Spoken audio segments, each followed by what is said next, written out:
السلام عليكم ورحمة الله وبركاته.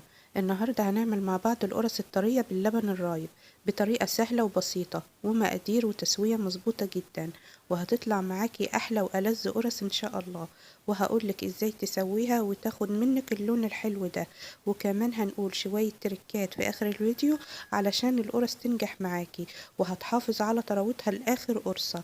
بس الأول لايك وشير للفيديو.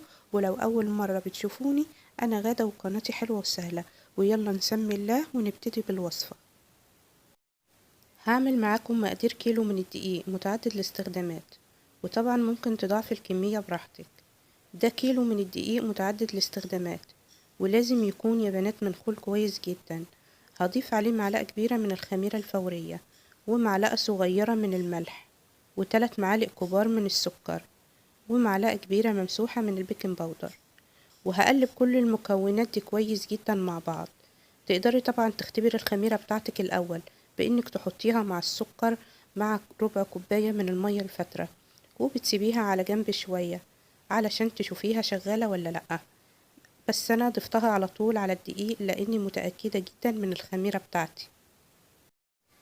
هنزل على المكونات دي بكوباية من السمنة، وتقدري تبدليها وتخليها نص الكوباية سمنة والنص التاني زيت، وممكن كمان تخليها نص الكوباية من الزبدة والنص التاني من الزيت.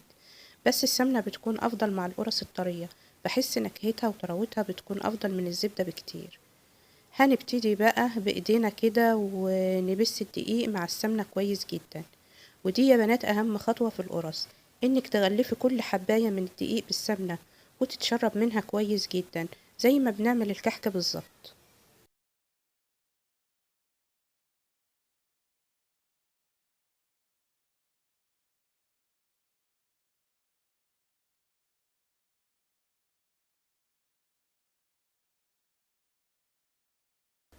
وده يا بنات شكل الدقيق بعد ما اتغلف بالسمنة، عامل زي الرمل المبلول بالظبط. لازم تخلي كل حباية دقيق تتغلف بالسمنة. ودلوقتي هنزل بكوبايتين من اللبن الرايب بنفس كوباية معيار السمنة، وعلى فكرة ممكن نبدل اللبن الرايب بالزبادي.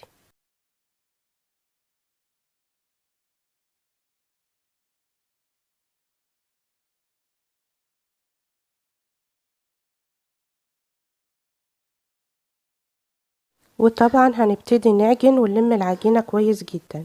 لازم العجينة تكون ملمسها طري معاكي وما تلزقش منك، وكل ما العجينة تكون طرية معانا كل ما تطلع القرص طرية وهشة.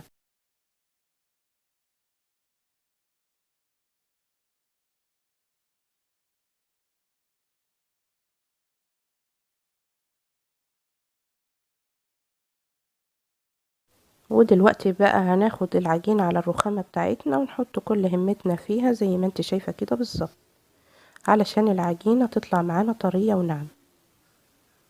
وزي ما انت شايفة كده بالظبط العجينة طرية ما شاء الله وما بتلزقش في الايد.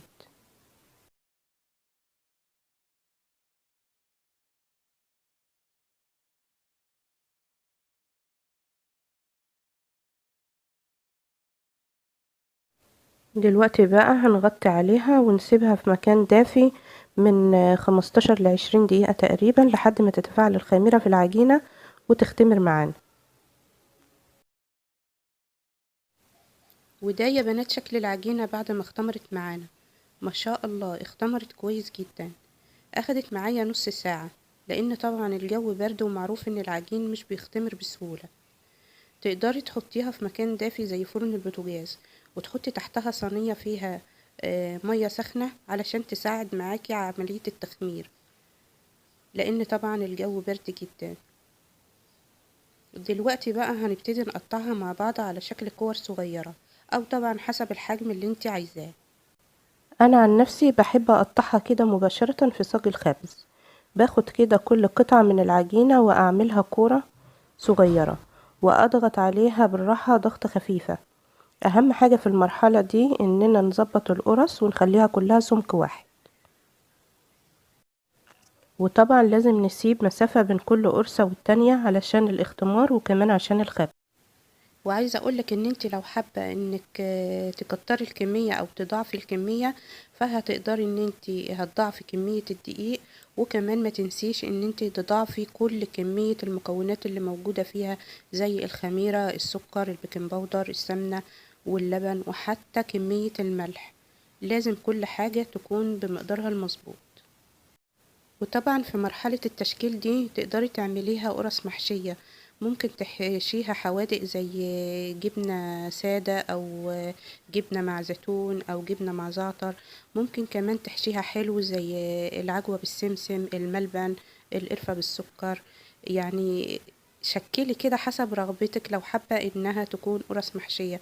بس احنا حابين ان احنا نعملها المرة دي قرص سادة خالص، علشان بنقدمها مثلا، بتتقدم مع جبنة، بتتقدم مع مربى، بتتقدم مع شاي بلبن، مع شاي سادة. يعني بتكون موجودة، وممكن طبعا بنحتفظ بيها في الفريزر، وبناخد منها على حسب احتياجي.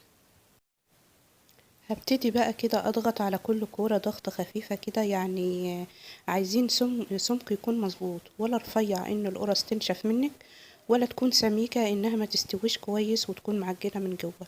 يعني السمك كده يا بنات بيكون حوالي ارتفاع نص سنتي. وكده انا خلصت كل كمية القرص اللي معايا ما شاء الله. كيلو الدقيق طلع معايا كمية حلوة جدا. اهم حاجة بقى في المرحلة دي اننا نغطي عليها ونسيبها لحد ما تختمر للمرة التانية، من 10 ل15 دقيقة تقريبا، حسب ظروف الجو عندك. وده يا بنات شكلها بعد الاختمار للمرة التانية.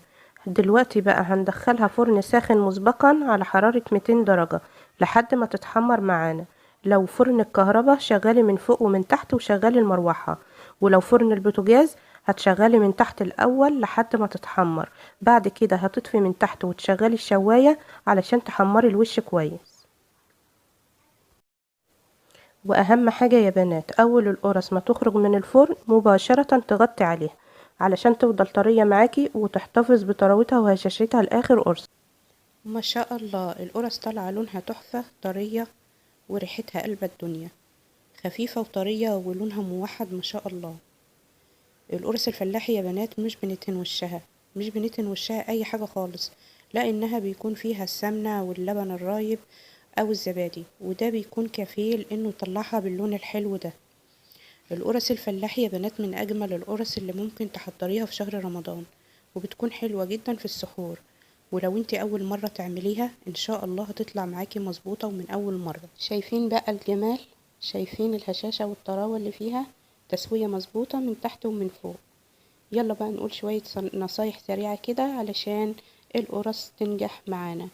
اول حاجة يا بنات وهي السمنة، طبعا يا اما بنحط المقدار كله من السمنة او السمنة مع الزيت. الخميرة يا بنات لازم تكون سليمة ونشطة، وتعملي لها اختبار لو انت مش متأكدة من المكان اللي انت جايباها منه. بنضيف طبعا اللبن الرايب او الزبادي، بيساعد ان القرص تكون طرية معانا. ولو ضفنا لبن حليب فبنضيف معاه معلقة من الخل.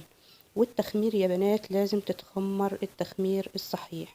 اما التشكيل فلازم تكون القرص ولا رفيعة اوي ان هي تنشف منك في الفرن، ولا سميكة ان هي تطلع معاكي مش مظبوطة في التسوية. لازم يكون السمك حوالي نص سنتي. اول ما بتطلع من الفرن على طول يا بنات بنغطيها بفوطة علشان تفضل طرية معانا اطول وقت ممكن. بنقدر نحتفظ بيها في كيس في الفريزر. لما بتطلعيها بتسيبيها تفك بره، او بتفكيها في الميكروويف بتاعك، فبترجع وكأنك لسه خبزاها وطالعة من الفرن سخنة. وألف صحة وعافية على قلبكم يا رب. وكده أنا بكون خلصت وصفة النهاردة، أتمنى تكون نالت إعجابكم. يلا بقى جربوها، وأكيد هستنى رأيكم في التعليقات. ما تنسوش تدعموا الفيديو ده بلايك وشير لكل أهلكم وأصحابكم، ولو مش مشتركين اشتركوا وفعلوا الجرس على الكل عشان يوصلكم إشعار بكل وصفة جديدة. أشوفكم على خير الفيديو الجاي، والسلام عليكم ورحمة الله وبركاته.